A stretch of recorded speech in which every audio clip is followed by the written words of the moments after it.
Hi there. You got it, buddy?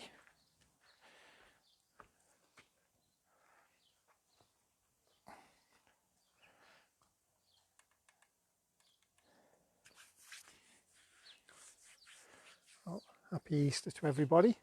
Hope you're all well and are suitably full from eating all your Easter eggs.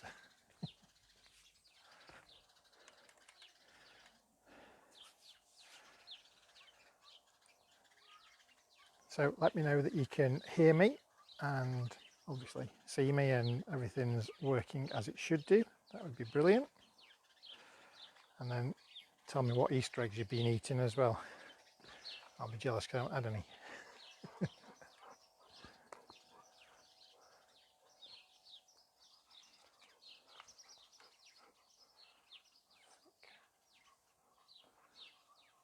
Good boy. Good boy. Go on then.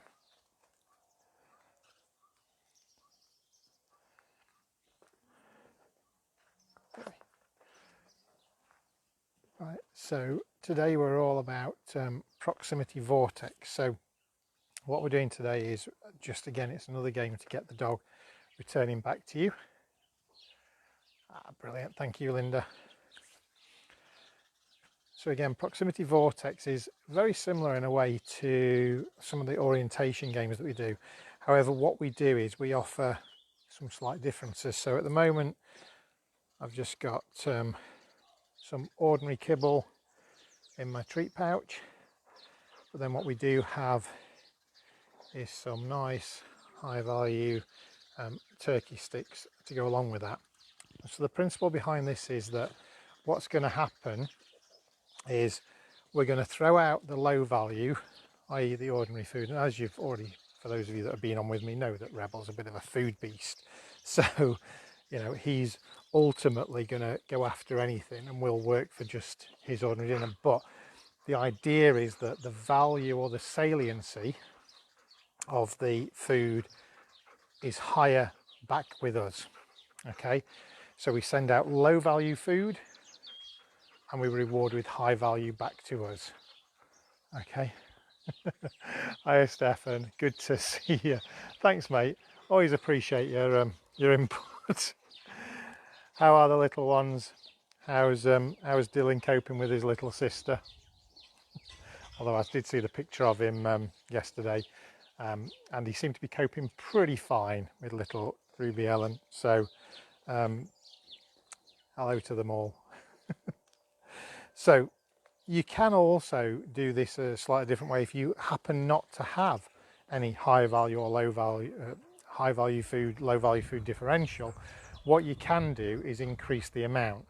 So you can go from sending one piece of low value out and then rewarding with 5 low value back at you. So even though the saliency, and when we talk about saliency, we're talking about the value the dog places on something, isn't as high, they are getting more. And therefore we almost create the saliency by offering more.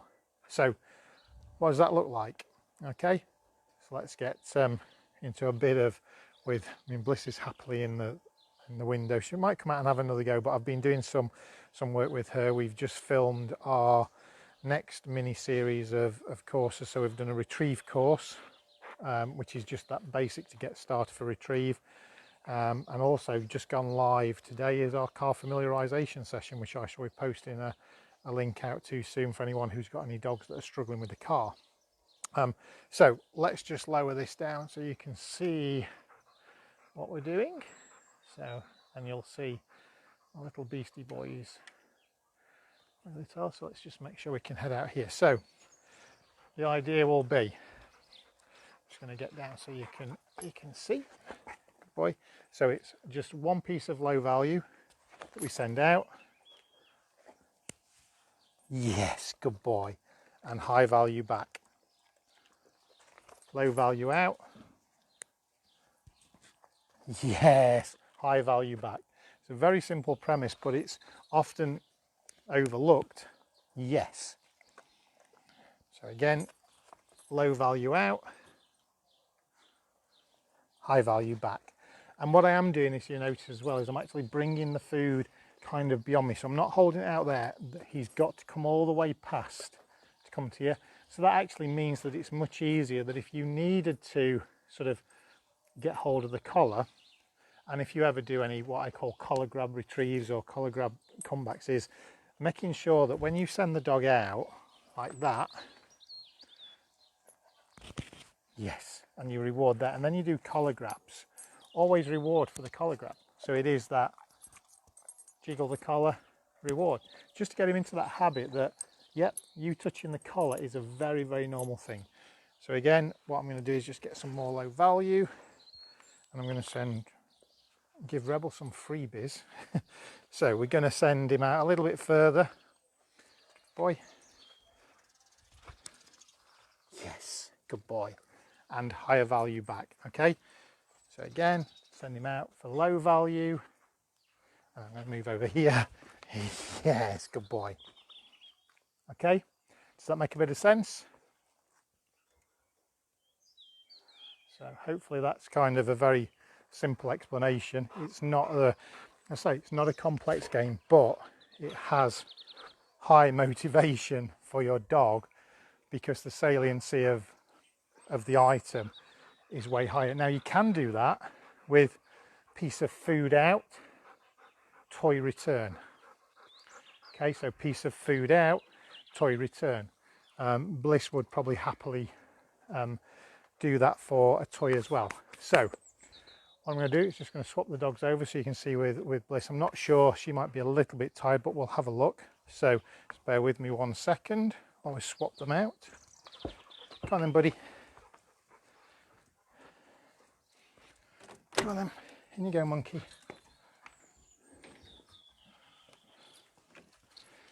Come on, girly.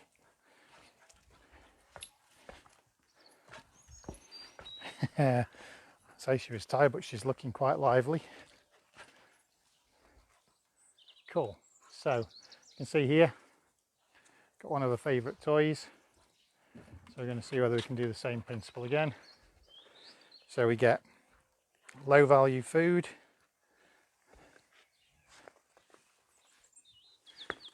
Yes. And then high value play. Okay. Out. Good girl. Low value food. Yes. Good girl. High value play. So you can see that even though, you know, it talks about food, don't sort of be constrained. You can use lots of different things. If they like tug, then you can use that to your advantage too. But again, that has the value here by you. Out. Good girl. Yes, good girl. Good girl. What a good girlie. Out. Now, one of the things with toy play as well is often people will be pushing the toy towards the dog. For me, it's about whoopah. Let it act like that squirrel. Yes, good girl. So it becomes more enticing. So it becomes more fun, more enjoyable, more playful. Good girl. Out. Good girl. Low value. Oh. Yes, good girl. Good girl. Out. And even if you want to go a stage further, once she's found that treat that I've just thrown down there, is you can do another behaviour. So you could go low value food, legs, legs, legs, legs, legs, and get it. Okay, so you can see now how we can start adding some behaviour chains in there as well. So rather than it just being a one-shot wonder, for the one specific game. We can add in all the other stuff. So again, we can have a nice old tug. What a good girlie. What a good girlie. Who's a good girl? And then what I can do as well is I can actually let her have it and then see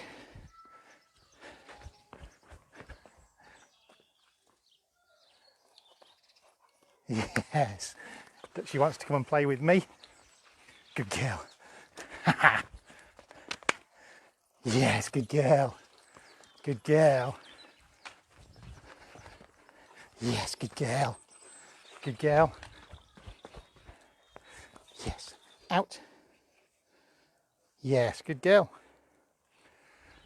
So you can see how we can very simply mix it up. Come, middle.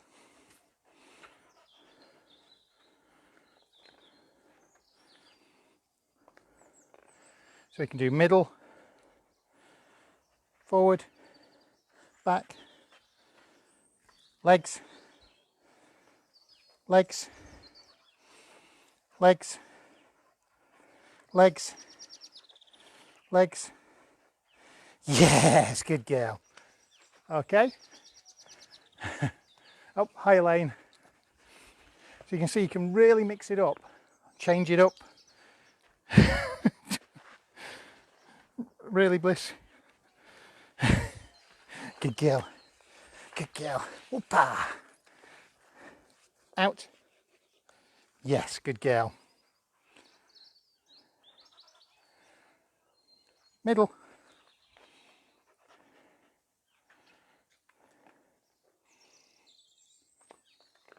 So, any questions? Okay, that's Proximity Vortex. So what we're doing is effectively putting the value in returning to us. So there you've just seen me use a multitude of different things. So even though if you've watched the video it talks about the food and the saliency of food and the value, it doesn't just have to be food, you know. It can be the toy, it can be the next game, or it could be something that the dog enjoys doing. So let's just say you've got a dog that likes swimming. So you could be down by a lakeside and you could be getting the dog to come back to you and be rewarded with going off into the lake for a swim. Okay, so it's about identifying what the salience is and using those reward mechanisms to your advantage, rather than just sort of thinking, oh, it's got to be food. And it's the one thing that often people get stuck with, because one of the things I get asked a lot is, well, why do I always have to use food? Well, you don't have to use food, but as I've said to you, I think in an earlier video, you know, if I said to all of you that go out, say go out to work at the moment, but if all of you that work, and I said to you, go to your boss tomorrow and say, don't worry mate, I'm going to work for free from now on. Oh, it ain't going to happen. So food for a dog is their primary resource. It's what they, you know, are programmed to sort of make sure they go after and get. So by using it in a more productive way, just like we have our money for work makes us do things, food gets them into the habit of doing things, but also shaping them away from behaviours that as a human race we may not particularly like, but more inclined to have more favourable responses. So saliency is just any value of any item or anything that your dog puts on or has for anything. So again, the standard way of doing it, so if I just move the toy out, the standard way of doing this is, yeah, Bliss, she likes the toy and she's going to run around with it, but ultimately, yes, she's going to bring it back. Out. Good girl. So again, if I just pop it away this time, so if I show you the proper way, which is, there's the high value turkey. So I don't know if you can see, that's just a turkey stick. Low value piece of kibble. I'm going to throw low value out. Yes! High value back. Let her finish it. Low value out. Yes, high value back. And the high value, as you've seen, is always beyond me. So she has to traverse all the way back over here, rather than me going, because if I do that, then I'm still conditioning her to keep away, and then eventually she's going to only come back to a certain degree and she's going to stop there, where what I want to be doing is to be going out. Yes, good girl. Coming all the way back, so then if I need to, I can just gently get hold, but that's with food. But if I need to, I can then change that from food to, get it, middle, to a new behaviour. Legs, legs, legs. Oh, come on, Lissy, legs, legs, legs, legs, middle, good girl. Or low value out. Yes, good girl. Yeah. Good girl. So it can be any one of those that we need to, oh, hi Julie. Oh, step all over Bliss. Anything that has value, say. But food, we often use food, particularly in certain situations, because food means that if they're taking food, they'll be calm. Because an overexcited dog will not touch food. An overstimulated dog will not be eating food. So food tells us that the dog's parasympathetic nervous system is in play, and it actually tells us that we're actually a little bit safer to start moving forward. Good girl. Good girl. Good girl. Ready? Jump. Good girl. Right, any questions? A busy day, Bliss. But like I say, I hope you've all had an enjoyable Easter Sunday, and we're on, can't believe that it's day 21 of the challenge already, so 4 more days to go. Hope you found it really useful. Oh, brilliant, Linda. Okay, so there you go. After a rubbish couple of days, well, this is the thing, Linda, there's 25 games here, and they don't have to be brilliant at them all. Okay, you know, they can, you find the ones that they really enjoy and you use those. So it's important that you use those to your advantage. You know, if there's a game that's really sticky, I'm not saying give up on it, you can always come back to it later and work harder on it in a much more sort of calmer, less stressful time. So absolutely, for me, pick yes, monkey. Oh no, say hello, Bliss. Pick the games that work for you. Get them really high in saliency, and they'll be in your toolkit forever. Good girl, Blissy. Ready? Cool. But if you have got any more questions, just pop them in the comments below. Pop some videos again as usual, and let me see how you're getting on. Any questions, if you've got any difficulties, and Linda, if there's any other games that you're struggling with, some of the mechanics of it, again, just let me know, and I will see you again tomorrow. Take care. Say bye, Bliss. Bye bye. See you soon, guys.